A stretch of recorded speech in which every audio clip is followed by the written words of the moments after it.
This is Inside the Americas, the headlines. The financial world still jittery after the collapse of Silicon Valley Bank in the U.S. American authorities now investigating what happened. Then a turnaround from the White House on climate protection, Joe Biden approving a massive oil drilling project in Alaska. Environment Editor Valérie Dekimpe on set with more.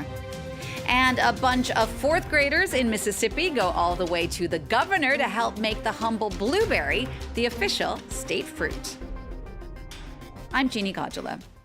This week, the banking world was rocked by the collapse of two regional banks in the U.S. Both the SEC and the Justice Department are now said to have opened investigations into what happened. And as the markets struggle through the fallout of the collapse, it stirred up lots of bad memories of the financial crisis of 2008. Nick Rushworth takes a look. The signature bank doors are open for business, except there's a problem. State regulators say the bank has collapsed. The U.S. government had to step in to honor outstanding checks. Yeah, we're staying with the bank. The key thing, everybody should know this, don't panic, don't run on it, because everybody loses. So if everybody just keeps cool, you'll be all right. The Signature Bank's collapse came after Silicon Valley Bank's assets were seized by regulators in California in what was the second largest bank failure in U.S. history. It is the 16th largest bank in the United States, with more than $200 billion in assets.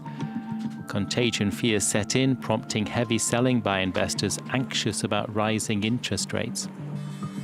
The U.S. President Joe Biden said emergency measures meant that Americans could trust their banking system. There was no need to panic.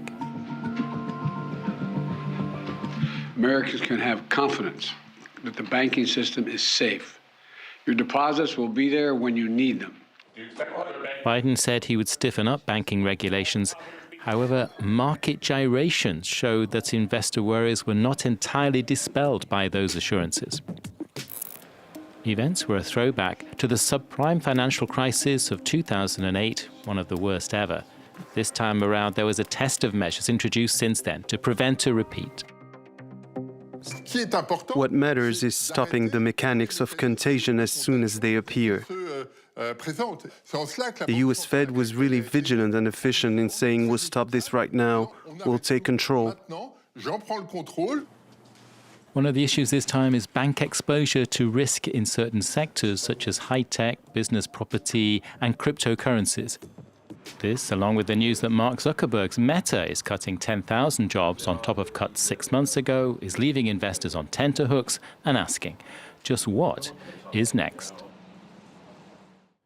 Our number of the week is a big one, 3 million. That's the value in euros of diamond jewelry former President Jair Bolsonaro allegedly tried to import into Brazil.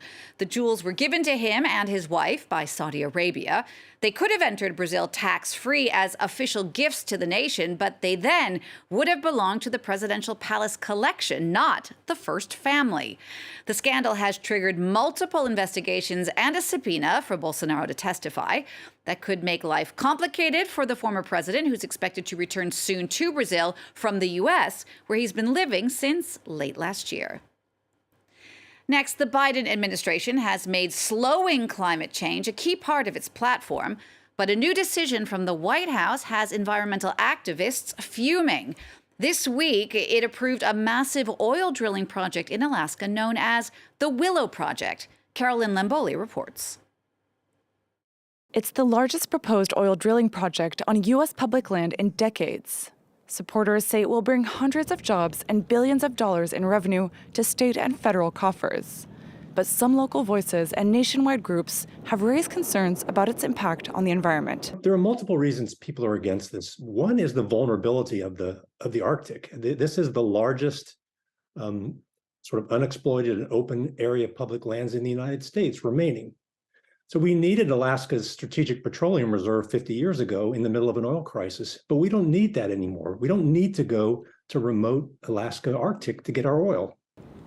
On Sunday, the Biden administration had said it would bar or limit drilling in some other areas of Alaska and the Arctic Ocean. a move that some groups described as an attempt to sugarcoat Monday's decision to okay the Willow Project. The project is located in Alaska's pristine western Arctic, in an area known as the National Petroleum Reserve. It will sit on the state's North Slope, the largest tract of undisturbed public land in the U.S. Using the oil generated by the project would produce the equivalent of more than 239 million metric tons of greenhouse gases over 30 years. That's roughly equivalent to the combined emissions from 1.7 million passenger cars over the same time period.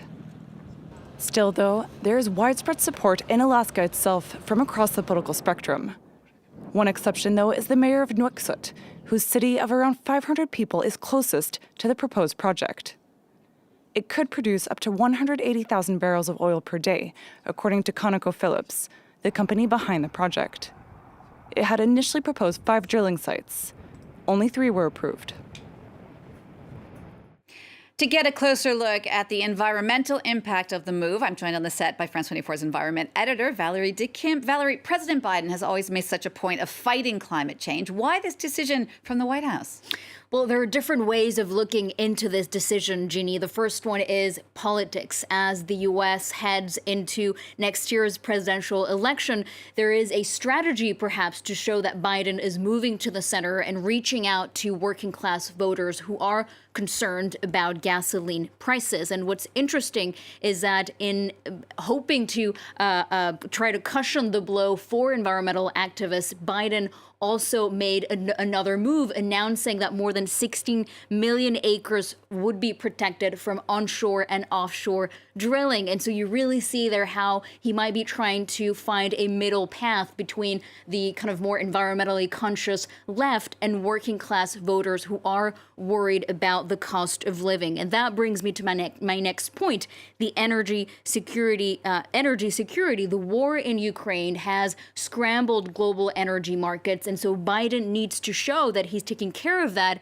and limiting the country's reliance on foreign oil imports. And there's another theory, the fact that Biden simply had his hands tied. There were legal constraints. The fact that ConocoPhillips, the company behind this project, has a lease to exploit some of that land for several decades. And so the oil industry was ready to fight this in court, and so the administration simply gave up. Now, a group of 6 environmental NGOs have filed a lawsuit, and so at the end of the day, this project may never see the light of day. So what does all of this mean for America's other climate pledges? Well, on paper, Biden has a pretty solid climate legacy. We know last August he signed into law the Inflation Reduction Act, a historic climate deal, more than $300 billion in climate investments, the largest in U.S. history. But you can imagine now what this means, having a project like Willow. The U.S. is really going in the opposite direction. And many have been quick to point out the contradictions in Biden's stance on fossil fuels and the energy transition. In his recent State of the Union speech, Biden himself said that the country would need more oil for the coming decades and beyond that. The science, though, is very clear about fossil fuels. There needs to be no more investments in fossil fuels, in oil, gas, and coal if we are to reach the Paris Agreement objectives. Climate activists have had really harsh words for Biden, saying that this is an abdication of climate leadership, and also former U.S. Vice President Al Gore saying that this was a recipe for climate chaos. All right, Valérie, thanks for that. That's France 24's Environment Editor Valérie Dekimpe. Well, staying with the climate theme, we'll now head to Mexico City, one of the most polluted cities in the world. Its 20 million inhabitants suffer every day from high levels of particle pollution, with cars and other vehicles the main source of contamination. But with more than 3,000 hours of sunshine per year, twice as much as in Paris, the local government has decided to make its energy sources greener. James Cottery reports. It's a city within a city, covering 327 hectares. 95,000 people work there every day. The wholesale market supplies food to the inhabitants of Mexico City and part of the country. It's a huge site that is being converted into an ecological one thanks to these solar panels. La Ciudad de México no tiene ya Mexico City does not have the possibility of building other traditional energy plants such as refineries or hydrocarbon-based plants. The only energy source we have left is solar energy, and this plant shows that it is possible to do it in big cities. In total, the solar power plant is expected to produce about 18 megawatts per year, equivalent to the consumption of 300,000 homes. The benefits of the first phase of the project are already being felt economically. The first phase of the solar power plant will guarantee us 3.5 million pesos in savings, linked to the use of electricity in the common areas of the wholesale market. Then this production could be sent to the metro system, to the city's electrical network. We also hope that the production will be useful for the market traders. At the Mexico City wholesale market, about 45,000 tons of food are sold every day. But the site also produces a lot of waste, primarily edible oils, which are widely used in Mexican cuisine. In her restaurant, Olivia Cisneros generates 20 liters of waste oil every month. Previously, we didn't use this oil, we threw it down the drain, which was detrimental to us because it got blocked. It's a really good service that they offer to collect the burnt oil, which we don't know what to do with. Once a month, market staff collect this bulky waste throughout the city. Afterwards, they head for this facility, which was opened in 2020. 5,000 litres of oil are processed into biodiesel each month. But the plant could produce much more. This plant can produce 40,000 litres of biodiesel per month. The problem is collecting the raw material. Mexico City is very large, and the small producers who participate in the donation program are scattered all over the city.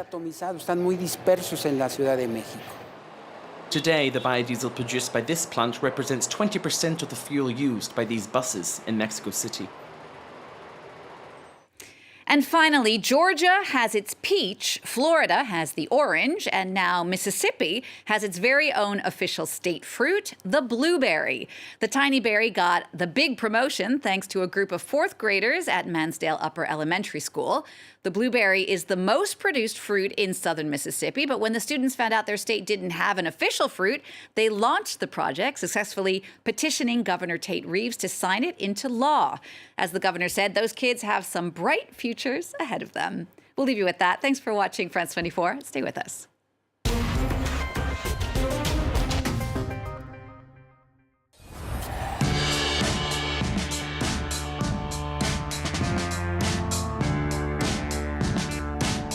France 24, a different point of view. Liberté, égalité, actualité.